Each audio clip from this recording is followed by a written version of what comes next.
Well, good morning and welcome back. This is hour number 2. We had fun hanging out with him, didn't we, last hour? What is his position with the team? He's the owner. Really? Yep. I didn't know. I was like, he's a little small to be a player. He did play, and he also played NFL, and now he is the owner. Now he's got this huge diamond necklace. That's pretty cool. This ring he had on, he didn't wear it today. It was so big. Like, it was huge. It was like the size of a Super Bowl ring. And we're all going to get one of those for being season ticket holders? That's what he said. Well, I'm not going to be a season ticket holder because I'm already going to the July 25th game with you. I'm excited. Well, you might have so much fun. You might want to buy season tickets. Sarah, are you there? Good morning. He's like, help me. We're talking sports. We're talking Help. sports. I need help. Let's talk about mortgage stuff. I'd rather talk about that. It's more interesting to me. I think today we're talking about credit as it relates to a mortgage. Oh, yeah. We're also going to talk about forbearance stuff. So if you want to hang around with us, there's a lot of information on that I know you'll be able to contribute to as well. Okay. So one thing too, real quick before you dive in, the moratorium on evictions and foreclosures has been extended to July 1st. So it doesn't mean it's going away, but it's definitely been extended. Just a little bit more time to get your savings built back up.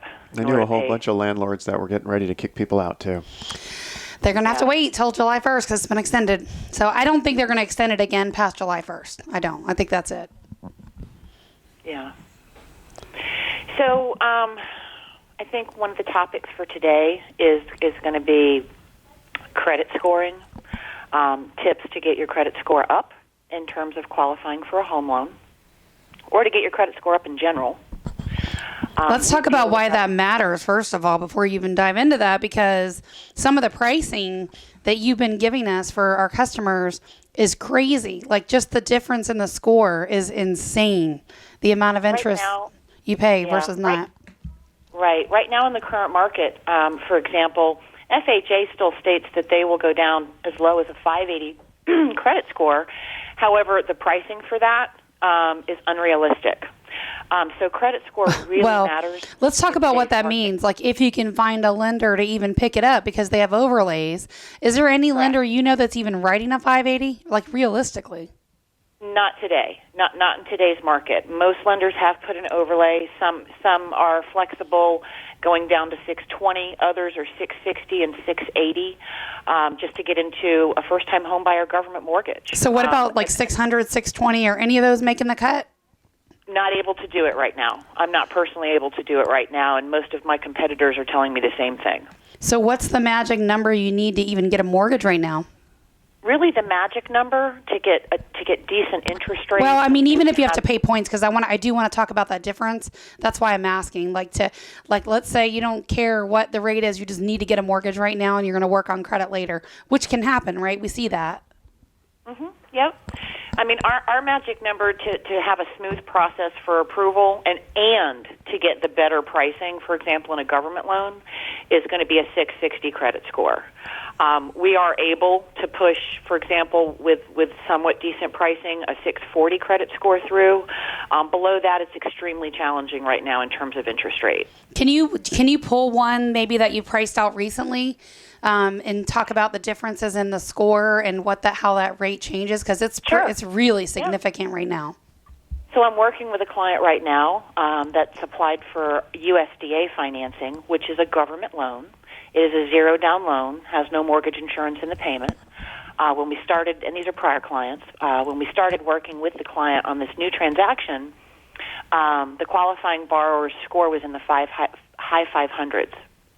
Absolutely nothing we could do for them at the time. So what we do is we have some pretty cool tools when we pull a credit file in called what-if simulators. All lenders pull what's called a tri-merge credit report. It's going to be all three bureaus, Experian, Equifax, and TransUnion.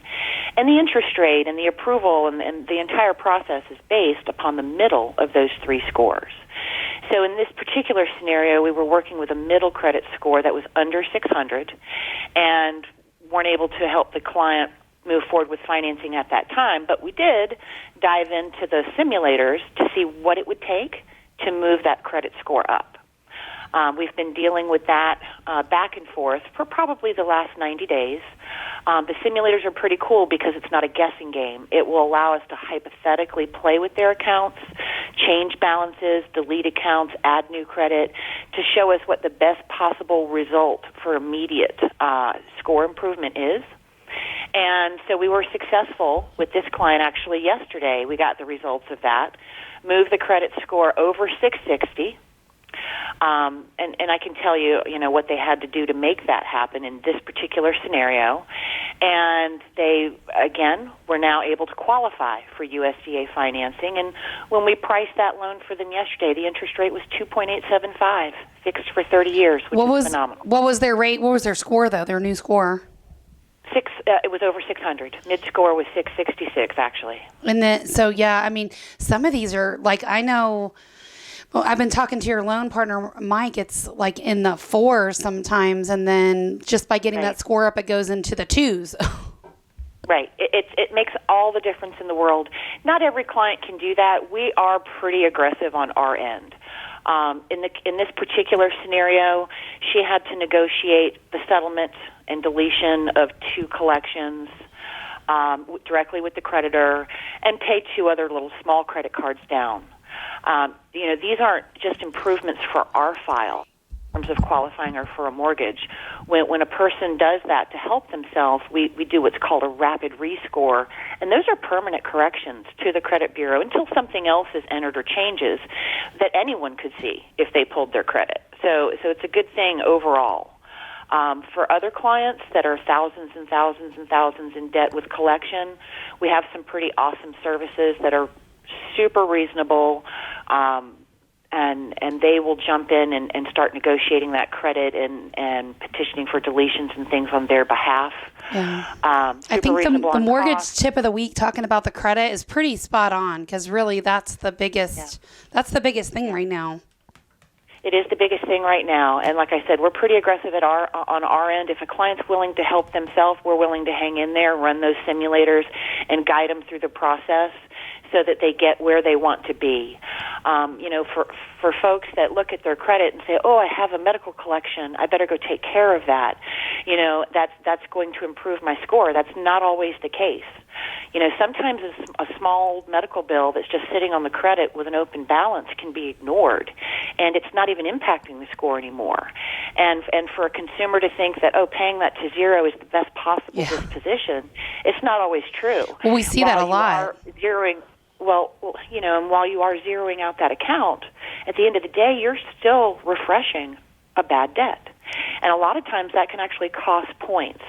So that's why we love the simulators, because you're not shooting off the hip. It will show us, again, if you do A, B, C, what that particular result will be, and we can run the scenarios several different ways in order to ascertain the best outcome. So what she's talking about with refreshing is credit companies do what they call report the date of last activity.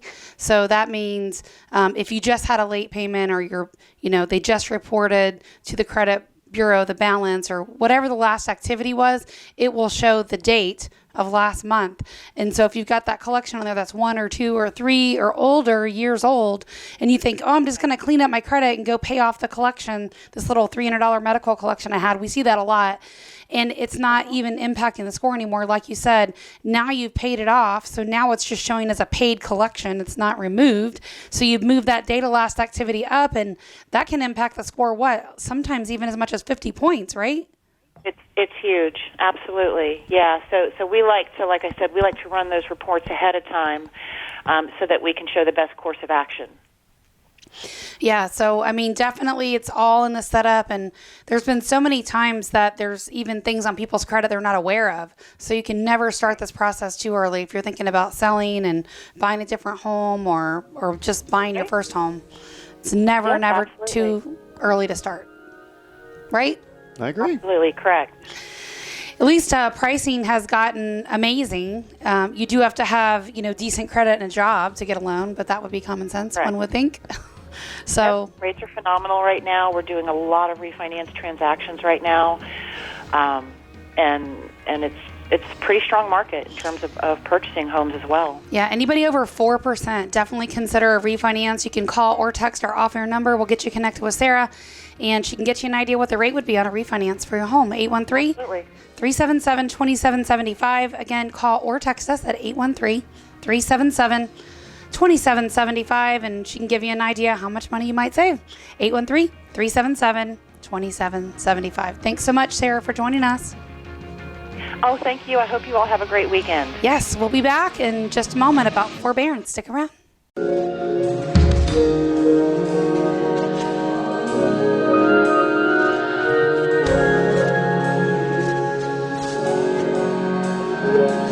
Good morning. Welcome back. I've distracted Katrina with Facebook Live, and I'm taking over the show. This is Leo Kane with Barrel Engineering and Inspection.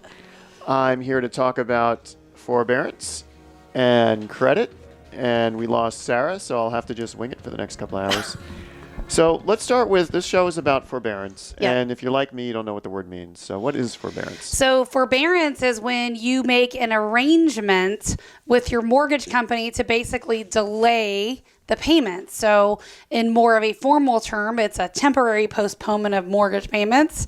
It's a form of repayment relief granted by the lender or creditor in lieu of forcing the property into foreclosure. So we're going to talk a little bit more about what that means. What it isn't is forgiveness. So it's not a total forgiveness of debt. It doesn't go away. That's a misconception that we're seeing. So is it like delaying the principal, you're paying only interest, or is it delaying the principal and interest, and then that interest becomes principal?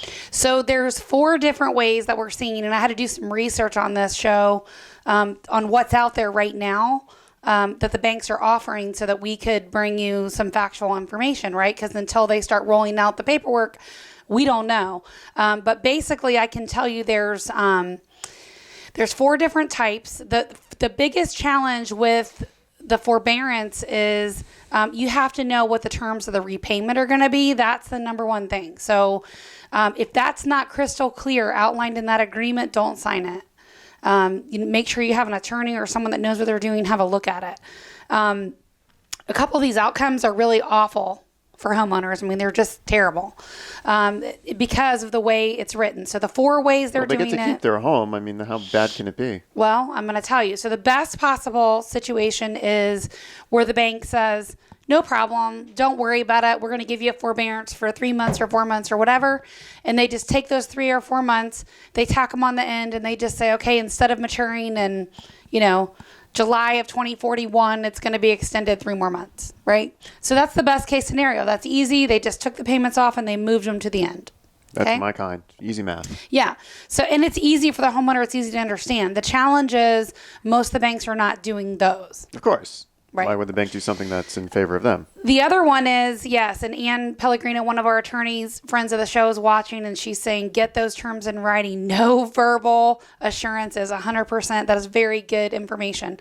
The arrears spread over 12 or 24 months. That's another one that we're seeing. And that one would be okay. It's just that you need to understand it should be, again, crystal clear, laid out in writing, how long it's going to be spread out, over what period of time, when that's starting, and it should all be in writing. You need to make sure that if it's 3 or 4 months, are you going to be able to afford that, right? You add those payments up. Let's say it's 4. You add them up and then you divide by 12. If it's the shorter time and it's within 12 months they want it repaid, you have to be able to afford your current mortgage payment plus the difference to make up that shortage. Wow. So, I mean, if you want to run the math on that, Leo. Simple math. If you have a $1,000 a month payment and they're letting you skip 4 payments, it's $4,000. You have to pay that back in 12 months. So you're paying an extra $400 a month. Yeah. So if your payment's $1,000, it's now going to go to $1,400. Yeah. And you got to do that for 4 months. So you have to make sure you do it. And if you miss that payment, it actually can put you in default with your lender. So that's kind of difficult. Let's say you're part of the 20% of the Americans, or 30% up the height of COVID, that was unemployed. You're not going to have the extra $400 a month. Right. Right. Yeah. Think about it. If you've lost your job and that's why you're not making your payment, what I don't want to see happen, and it happens every time anything like this happens, people lose their job, they're in denial, and then basically, instead of just dealing with it, realizing that they probably have equity right now in this market. I mean, we talked about these numbers, Leo, and I mean, the pending sales are through the roof. They're almost double the number of new homes being listed. So it puts you in a competitive advantage as the seller. And so I can tell you, if it were me and I lost my job and I were dealing with this, as opposed to doing a forbearance with the bank, if I did not have the cash reserves to carry through that, I would absolutely sell my home and either rent something temporarily, waiting for the market to shift a little bit, or substantially downsize or buy a multifamily or something like that. Or I would push really hard for those payments tacked on at the end. I mean, that's if you can get it. If you can get that. Challenge is he who has the gold makes the rules, right? So the bank is the one that decides what kind of But ultimately, the bank forbearance it doesn't is. want the property back. We saw this in 2008 to 2011. Well, they didn't want it back then because nobody had equity, but right now people have equity. That's true. So What's the third method? So the third, and this is the one of the ones we're going to see a lot, that we are seeing a lot of already, and this is the challenge because these are the ones that will likely end up in default in the future, right? This is the stuff that's going to change our market. That sounds like ones that you basically just owe the money at the end of the time period. No, I mean, so some of these forbearance agreements are so loosey-goosey, there's no clear repayment terms.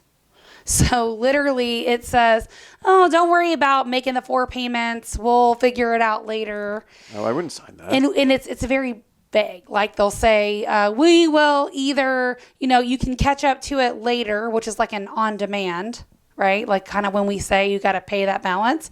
We'll do a loan modification, or maybe we'll just spread it out. Banks basically don't like loan modifications. I mean, these are almost impossible to get done.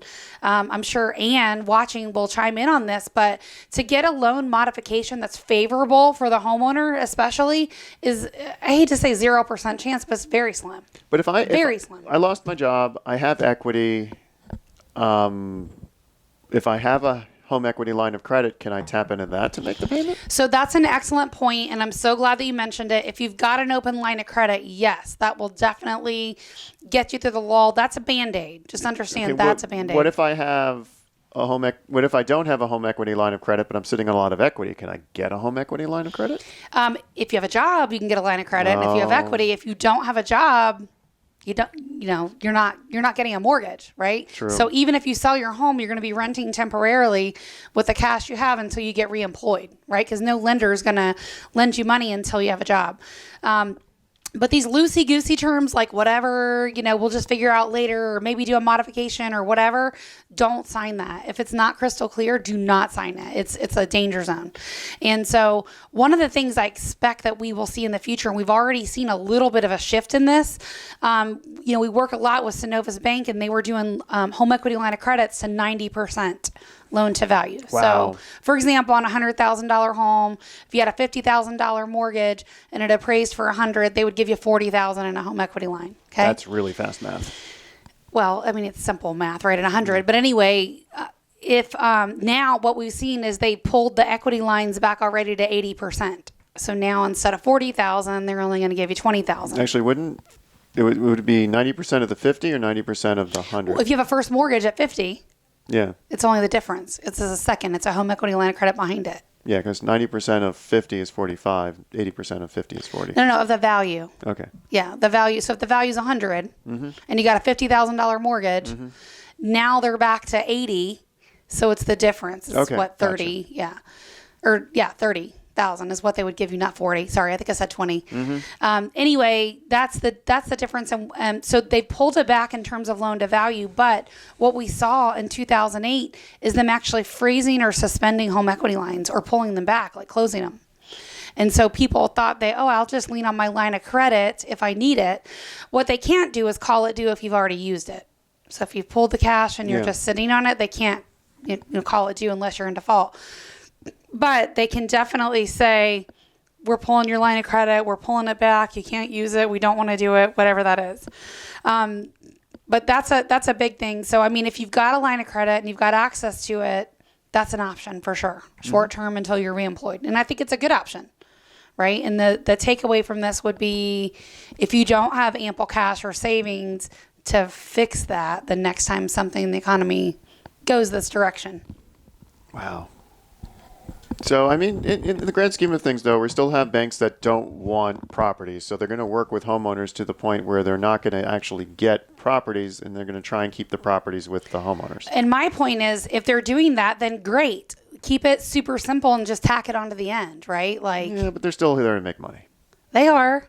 So they're, extending it 4 more years. What's the big deal, right? I still have a question about banks in general, though. They're lending money from the SBA through themselves for payment protection that's forgivable. So are they losing money every time something's forgiven? Are they banking on the fact that some of it won't be forgiven? I mean, they're getting money basically, from the Federal Reserve. They get it and they relend it is essentially how it happens. But yeah, they get it, they relend it. They do charge a fee for the privilege of getting it and relending it. Yeah. So they charge you there. And then this new rule that's going to go into effect with the way you have to pay it back, or the forgiveness, they lowered it used to be that you had to spend 75% of the money within 8 weeks to be forgiven. Now you have to spend 60% of the money within 24 weeks, and this is on payroll, to be forgiven.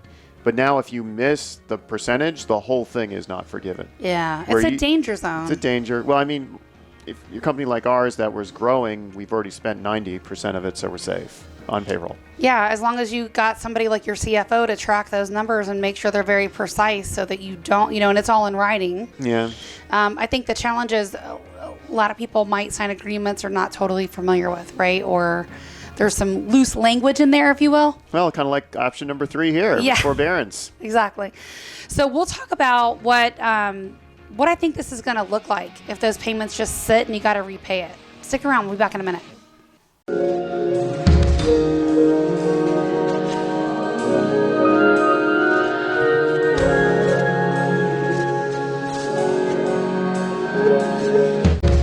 Well, good morning. Welcome back. We're all talking about forbearance here for this hour, talking about how you can work with your bank to keep your home when you can't make your payments. Well, sort or you of. don't want to.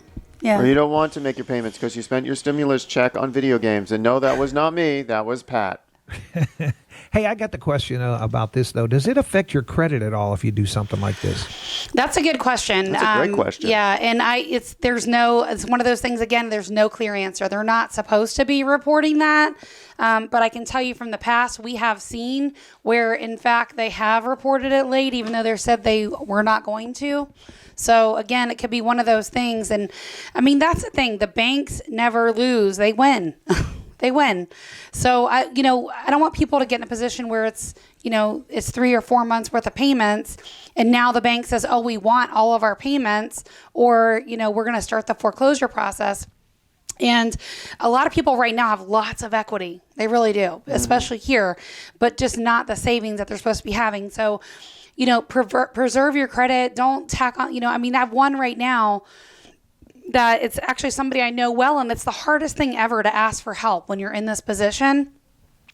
But trust me, I understand, and I want to help you. And so, I'm thinking about things you're not thinking about. So, like, finally, one of them says, okay, we're behind, and we need to sell the home. How far behind are you? Really far behind. Okay, if they start a foreclosure, I don't know. What is really far behind, though? Yeah, I think, I want to say 7 or 8 months they were behind. Oh, my gosh. Yeah. And Normally they take your house by then. Well, they have already started the foreclosure process, and they have an attorney, which slows that process down. But the bottom line is, the bigger question that they weren't even thinking to ask, which I asked, is I said, get a payoff from your bank. I need to know how much money you have in attorney's fees on the other side. Because when I looked at their value and the comparables, it was the difference between them getting money and being a short sale. And so when we pulled it, there was over 20 grand in attorney's fees on the bank side. So that's the thing. Those attorney's fees will stack up a lot. And so, people will get desperate to keep their home, right? If the bank's calling the 4 months due and they want it now because they signed one of these loose forbearance agreements, a lot of people will turn to things like retirement. So that's not the worst case scenario. If they've got the money in retirement, Can they you need take it. a loan off your retirement? It depends on how it's set up. Some of them you can, some of them you can't, but it's considered a hardship. So pretty much all of them are going to let you, take money out to keep your house. Yeah, but rather than take money out, I'd rather take a loan off of my retirement. Yes. Yeah. I think it would be better too. If you listen to Dave, he says, no, don't ever take a loan from retirement, but people get desperate, right? And so the challenge is if you're taking the money out, it doesn't have a chance to double every 7 years. And if you leave it in, the overall trend in history says it can potentially double. No, why does he say not to take your loan out in retirement? Because if you take your loan out in retirement and you're paying yourself the interest. Because if you leave your job or you get fired, they can call that balance due. Yeah, that's why. Well, that's still a risk with anything, but I mean... It's a risk, but it's better than losing your home, right? Yeah. And in that case, it's better than taking the money out, because if you take the money out, you're taxed. You're getting taxed. Well, it's a hardship. I don't know. Yeah. Good question for your CPA.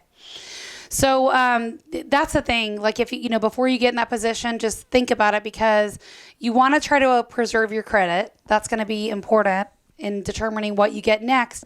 And really the bigger issue is avoiding these large attorney fees.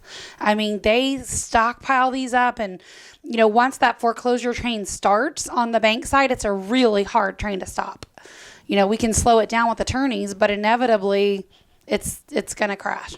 So, I mean, it's one of those things, just pay attention to it. And, the other thing too that they're not telling you, that's a really, really good point, is if you've had a forbearance and you've already signed the forbearance agreement, now you can't refinance and you can't get a line of credit because it's still considered a default. Right. Oh, forbearance is considered a default. Yeah. Oh, wow. Yep. Yeah, they've agreed to postpone the payments and not do foreclosure, but it's still in default. So, I mean, and that's the challenge, right? Like, let's say if you lose your job and you don't want to spend all the cash you have to make your mortgage payment, but now, where you had maybe 4.5% or 5%, you could refinance in the twos, even with the job loss. Let's say you got a new one, but if you took the forbearance, you're out. That offer is off the table. Wow. So that's the bigger message really that we wanted to share. And of course, if you're not employed, you can't get a loan. So, but I think these are going to, we'll see it where and our market's going to be interesting. I mean, we're seeing it in the numbers, Leo. We're seeing it in the job post you're getting for the relocations. Is there any way next week we could compare our numbers for the week to our numbers last year for the same week? I will try. It's hard to pull, but yeah. I think it would better that would have a lot of value for us to keep our own data, because it's really hard to dig it out. Yeah. Make sense? Like, we'll keep our own spreadsheet and our own data. Yeah, but that I'm not going to want to wait a year for the comparison. I want to know now. No, we can pull it, but it's not the easiest information to get. But yeah. You have 160 hours to figure it out. Yes, very good, Leo. Thank you. Yeah, we'll get it and compare it to last year, but you'll see that the pendings are way up. I'm trying to think, because I looked at these, but of course we're paying closer attention to them now. Microscopic attention. Yeah. One other thing too that I wanted to bring up with regards to bankruptcy, a lot of people don't realize this, but that's what BK means. Yeah, sometimes like in a bankruptcy, I've seen it. We have several bankruptcy attorneys we work with. One of them was able to sell her house, and they let you take the money from it and put it into another property and buy it. So we do see that. Depends on the bankruptcy you're doing, right? So what we're seeing though is people are embarrassed. They don't want to talk about it, right? But you and a lot of the other country are dealing with it. So it's not like the more people impacted by it, the less embarrassment, right? Like if you think back to 2008, Leo, so many people were like, oh yeah, I had to short sell my house. Like where before people would be a little bit embarrassed by that. Yeah. I mean, it was like global catastrophe. Like, people used to be embarrassed to wear masks out in public. Now it's just the thing. It's just right. It's the comfort level. But what we're seeing is sometimes, and this is the case for that one that was 8 months behind. One spouse is the one that's paying all the bills, and they don't tell the other spouse until it's too late, right? And they get served by a sheriff or a process server, right? Which is the beginning of the foreclosure process.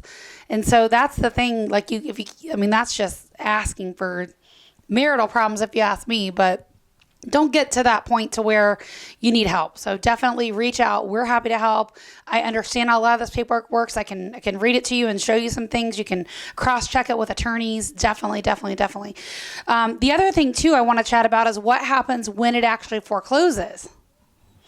Because a lot of people don't realize this. And again, homeowners right now are equity rich and cash poor, right? A lot of people have quite a bit of equity, not enough cash in the bank. Why you want control of it versus your bank is if they actually foreclose, all they're looking to get is what they're owed plus their attorney fees. True. So let's say your value, if we could get $250,000 for it, and you owe $200,000, and let's say they've tacked on $20,000 in attorney's fees.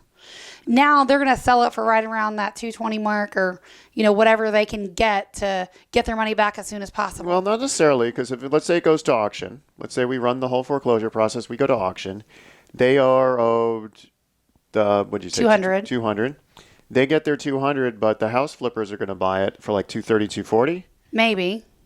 Normally that's what happens. If you have a property like that, they will bid it up to a certain value.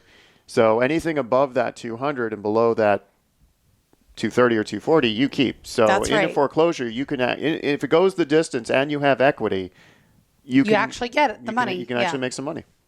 Yeah, so that's the thing. A lot of people don't do that. But Yeah, well, it puts you in a position where someone else is deciding for you what you can sell the home for. Someone else is deciding for you, what condition it's going to be in when it's sold. Yeah, and I mean, when you're selling in foreclosure, you're not getting the true competitive market rate. You're getting the foreclosure competitive market rate, which will be less. Right. It's always less. Yeah, it'll be 80% probably of what you could sell it for. One of the things too, and this is why I'm encouraging homeowners to consider selling, especially if you're thinking about, making a move, it might be a good time to do that and stockpile some cash. Because, according to Gary Keller, very smart guy, he pays attention. He loves the numbers and the stats. He looks at all this stuff. He says $1 right now will be worth $5 in the near future. So sit on cash because it'll be your friend. So I shouldn't put the money back in the bank that I have in my mattress? It's still cash. Oh, it's still cash. Yeah, whether you have it or whatever. So. Well, with all this bad news, though, we have some good news that's breaking right now. Unemployment falls to 13.3%, and U.S. adds 2.5 million jobs. Great. Great. Is that delayed? I just want to throw a little kicker out there. When you're on unemployment for 8 weeks, you fall off the unemployment statistics. So if we drop from 20% to 13%, we're right about that time. Is that 7% of people got their jobs back, or is that 7% of the people have now hit 8 weeks? Well, a lot of those restaurant bars and all, bowling centers, all those opened up, so they're back to work. You said it was 20 and now it's 13? Mm-hmm. 13.3. Which I would think with all this stuff. And there's only 2 million new jobs? Is that nationwide or is that just Florida? That's nationwide, 2.5 million jobs. Yeah, that's not, because Florida is opened up all these bars and restaurants, but a lot of other states are still on the restrictions. So yeah, I think it's more along the lines of the numbers just fell off. Yeah, it's Well, I tried to give good news there, Leo. I'm just good with taking statistics and saying what they truly mean.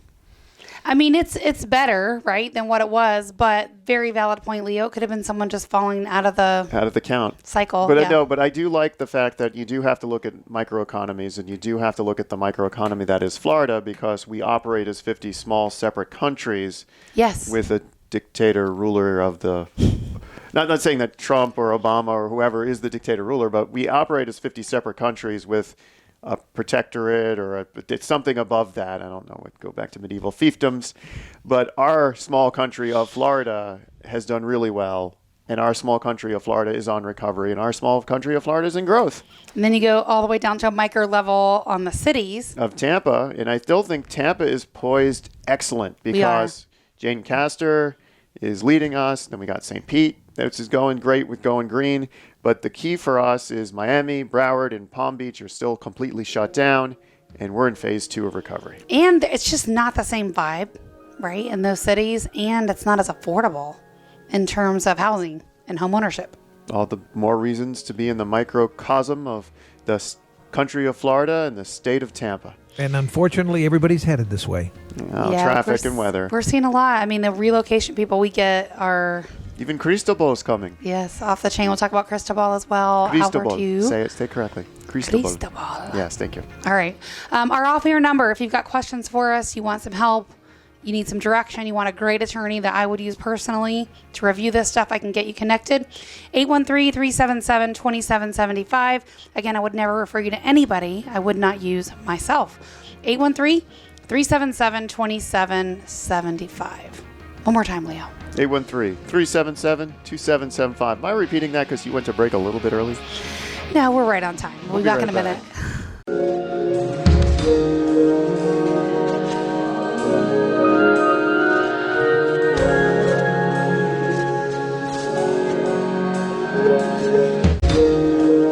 Welcome back. This is Leo Kane with Barrel Project Engineering, sitting next to Katrina, who thought we still had 2 more segments. I know, I did. No, It's the last one. No, I made one disappear. I looked at the clock. I'm like, No, I made a whole segment disappear. Sarah was only supposed to be on for 2 minutes. I gave her the whole segment. oh, I see. Well, I want to share something real quick before we move on, and then I'm going to talk about one more thing. But, one of our past clients we were just talking to about a week ago, they lost their job and they were actually considering signing one of these forbearance agreements with the bank because their savings was like already dwindling. And so as a result of our conversation, as we were talking, they saw this was not a good idea to sign because it had all this loosey language in there. And so we ended up talking about the current value of their home and what options that we had for them. And so what they didn't realize is we keep a regular list of cash buyers. So we were able to get them an all cash offer within 2 days. And the great part about these is these guys will let you pick the closing date. So you can say, I want to close in 45 days or 60 days or whatever, and they'll give you an all cash offer. And so this particular homeowner had quite a bit in equity. And so they decided to pay cash for a smaller home with their equity. And so that's the plan. That's what we're doing. They just don't have to worry about mortgage payments right now because they are still, not employed. So that's the thing. So if you want help with this or that scenario might resonate with you and you think you've got some equity and you want to change your situation temporarily, we'll get you on track. Let me know. You just text bank help to 813-377-2775. Again, 813-377-2775. Help me out, Leo. I did. I tapped on the numbers. I was Vanna White. I was flipping the numbers over for you. 813-377-2775. We'll help you and answer your questions and review it. So I want to talk about one thing that we haven't talked about in a while. Movies and video games? No. Oh. No, remember I said during the last segment that we don't recommend or refer people that we don't trust or we wouldn't use ourselves. Do you remember that? Yeah, we don't know, like, and trust. Yeah. Do you remember our last show sponsor that we had that was an inspector? Right when, not long when we met you. Do you remember the situation with that? I don't know why there was a falling out, but I don't remember. So we connect with all of our customers and we have that 90-day love where you live guarantee. So what that means is if you don't love your home as much as you did when you bought it, 90 days into it, we will resell it for free and find you one that you love. That's our guarantee. Mm-hmm. One of the things I love about you guys is you have the buyback guarantee as well. Yeah, if we miss something major, we'll buy the whole home back, no questions asked. Right. We being Internachi. Well, still the guarantee is there. Yeah. And it means basically that your inspections are thorough. Mm-hmm. So that's the point. And basically, the reason why we let our last sponsor go that was an inspector, he was good. And then I think at some point, like he got vertigo and just stuff wasn't well, small company. And basically we, as we're talking to our customers, he missed some major stuff that we felt like he shouldn't have. And so once this conversation happened 2 or 3 times with our past clients, we're like, that's it. Wow. So we pulled the plug on the sponsorship and we're looking for a different inspection firm. That's when we found you guys. And originally you guys did the close the open permits. It was such a thing for a while. Yeah, no, it still is a thing. In City of St. Pete, they will not abide by House Bill 443 or 7106, and they still want all expired permits to be closed out, and they have created a new form. So they've told the state, we're not going to listen to you. And then they've created their new form, and we're very happy about that because it's a lot of business for us. Yeah. What does that mean to the person listening for an unclosed permit? So if you have an open or expired permit on your house, you really do need to get it taken care of during the closing process because it comes up on your title search. A bunch of panic ensues. Actually, it doesn't. They have to pull what they call a municipal lien search or it won't show up at all. Most of the good title companies do that as part of their title search. We saw some skip it. We write it into the contract. Yeah, it used to be part of the contract. Most we of took it out. the good ones, like I said, the good ones do it. Yeah. So when they find an open or expired permit, it means work either was done wrong, hasn't been done at all, or paperwork was messed up. And then we go in, we figure out which one of the three it is. Isn't it usually the paperwork? Usually it's paperwork. Most of the time. If it's paperwork, we then can close out the permit with the municipality. If the work hasn't been done or wasn't done correctly, you also get a report from us saying what needs to be done to bring it up to code, which is also helpful because you want to be selling these code compliant houses. So we still get it taken care of. Yeah, I mean, if it was me, that's one of the things I would say, yeah, we're going to take, Yeah. we want that taken care of. So with House Bill 443 and 7106, basically they said if the permit is more than 6 years old, we're almost assured it's paperwork or the building code's changed so much, it doesn't really matter. We're just going to close them out, we being the cities. And most of the cities have latched onto that and has run with it, but certain municipalities still are resisting. I wonder why St. Pete's so different, like why they have this take on it. Well, if you read the language of the bill, and I'm going to have to say not a lawyer because I'm interpreting a bill, I'm not a lawyer, but if you read the language of the bill, it says that the cities and counties can close out the permits if they deem it is not a safety risk, if the permit if the permit itself doesn't pose a health risk. An example, if I had a re-roofing permit, I re-roofed 10 years ago, my permit's expired. Odds are if it's a 10-year-old expired permit and you haven't had a bunch of roof leaks, it's not a health concern. But if you go into the Florida Building Code, Section 101.1 and 101.2, it specifically states the Florida Building Code exists and has rules to protect public health and safety. So if you are pulling permits, anything you need to pull a permit for is to protect the public health and safety. Hence, City of St. Pete is saying because of 101.1 and 101.2, the opening of the building code, every permit is a health and safety issue. Yeah, they don't every want to take the risk. Yeah, every permit must be closed out. So it's an interesting stance. It's one I knew certain municipalities would take. Like I said, I'm in favor of it because we go out there, we check. Say about 80% of the permits we look at, it's paperwork. 20%, there needs to be corrections made, and those corrections protect the public health and safety. There's so many things you need a permit for that people don't even think about. Not changing a water heater, Shed.